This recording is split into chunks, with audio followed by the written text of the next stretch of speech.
The Bird in the Antique Shop, written by Maple. Antoinette's mother looked fondly upon the antiques.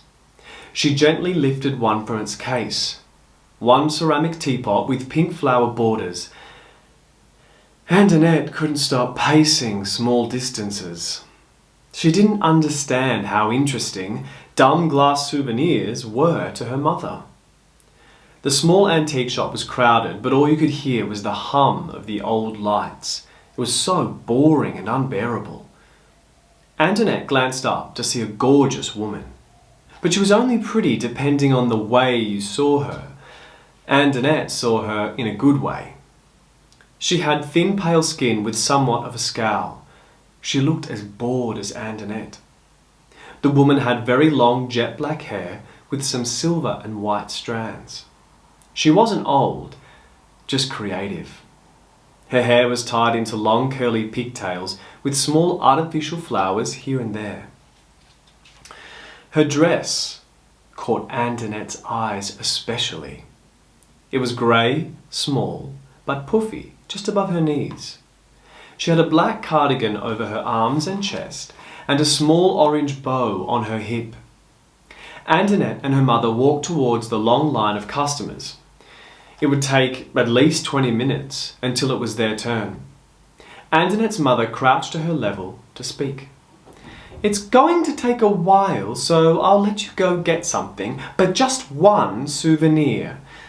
Come back to me when you've found something and don't talk to anyone."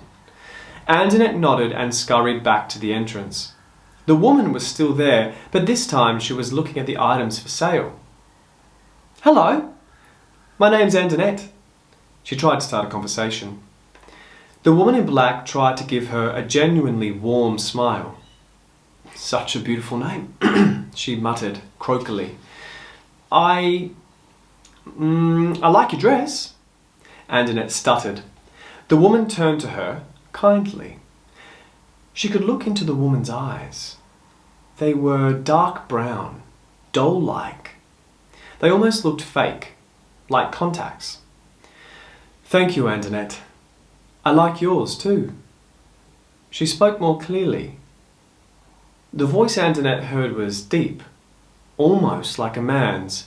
This confused her. "Are you a boy?" she asked. The person closed their eyes and nodded with a smile. "But you're wearing a dress and makeup. Aren't pigtails for girls?" she asked. She was very confused. "Hang on a second. Who said that?" The boy in the dress laughed. "I like dressing up pretty too, silly."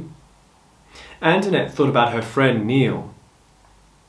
What if he were to come to school wearing a dress? She didn't hate the idea. Really, she thought it was amazing.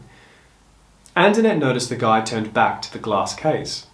The case looked more modern with vanity lights and shiny jewellery. "What's your name?"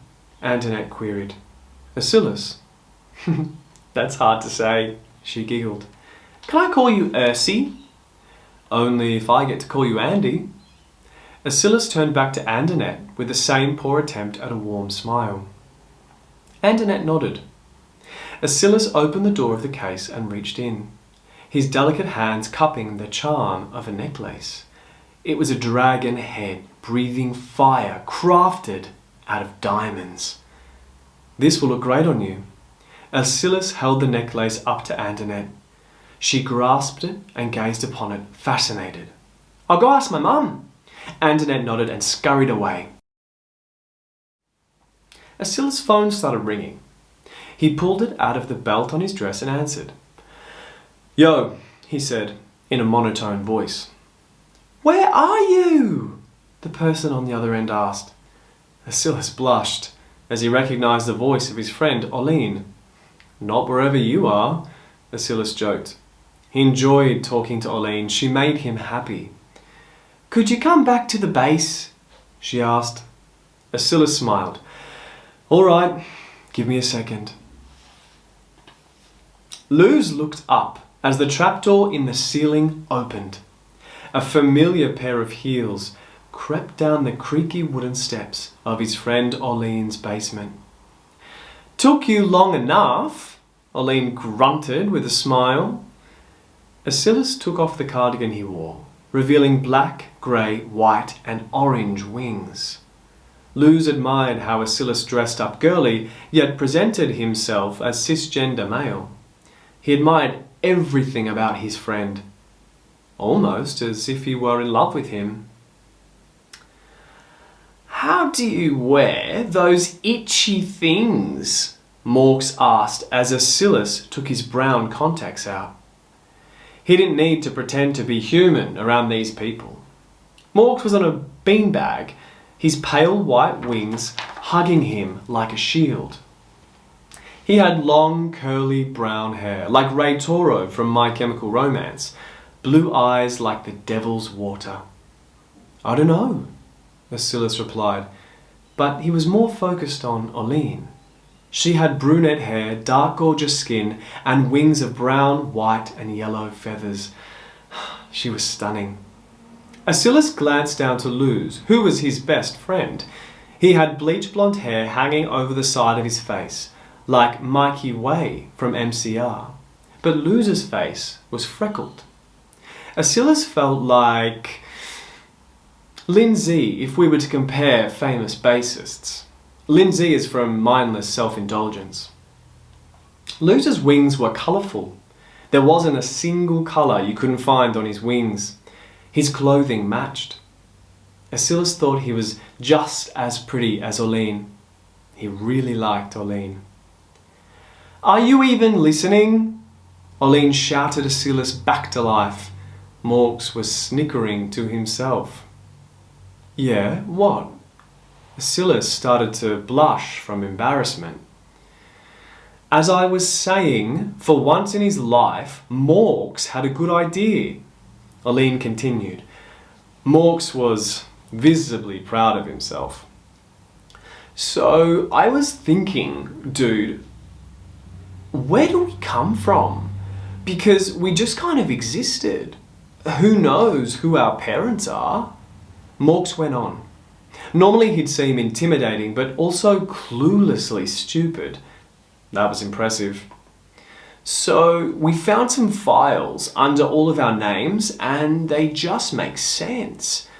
Asilis had just noticed how Luz was holding some files. "4 women saw a bird of a certain type and just suddenly gave birth on the spot." Asilis cringed. "Like the Umbrella Academy, right? You could be 5, Luz," he joked. Luz let out a laugh, even though Asilis didn't think his joke was funny. "How does that relate to us anyway? It could be anyone." Asilis folded his arms in denial. "Well..."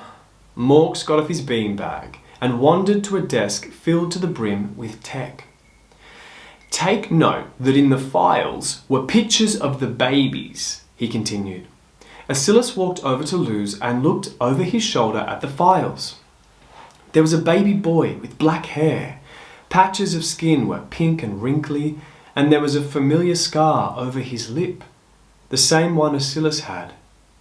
"Damn," he thought. Luz stuttered. His face was pretty red.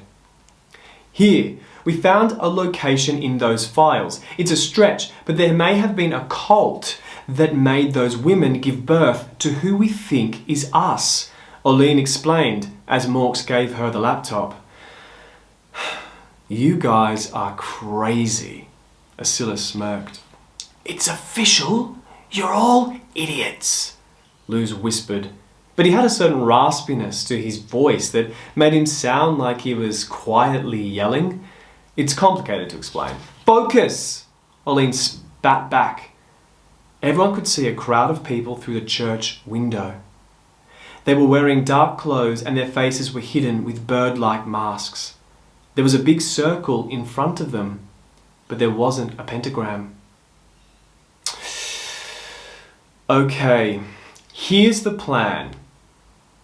What if we ran in there and scared everyone away with our claws and wings?" Morks cut off Oline. Asilis felt like throwing him off the roof, right there and then. "This is why I work alone," he groaned. Asilas swooped down to the lightly guarded entrance and took out the only 2 guards there. He returned with their cloaks and masks. "Dude!" Mork squealed, but Asilas ignored him as he handed a cloak and red mask to Luz. "Luz and I will storm in there and take out everyone. Morks, knock out anyone who tries to escape and don't be an idiot. Oline, after we go in, follow after and attack anyone who tries to hurt us," Asilas demanded. Morks flew down to the ground level, mumbling about his idea and how it would have been so much cooler. The plan went just like that. They managed to stop an entire cult and leave with a few scratches. It was the most intense thing they'd done in their lives. Asilas lifted his mask over his forehead and smiled. "Cool," he said.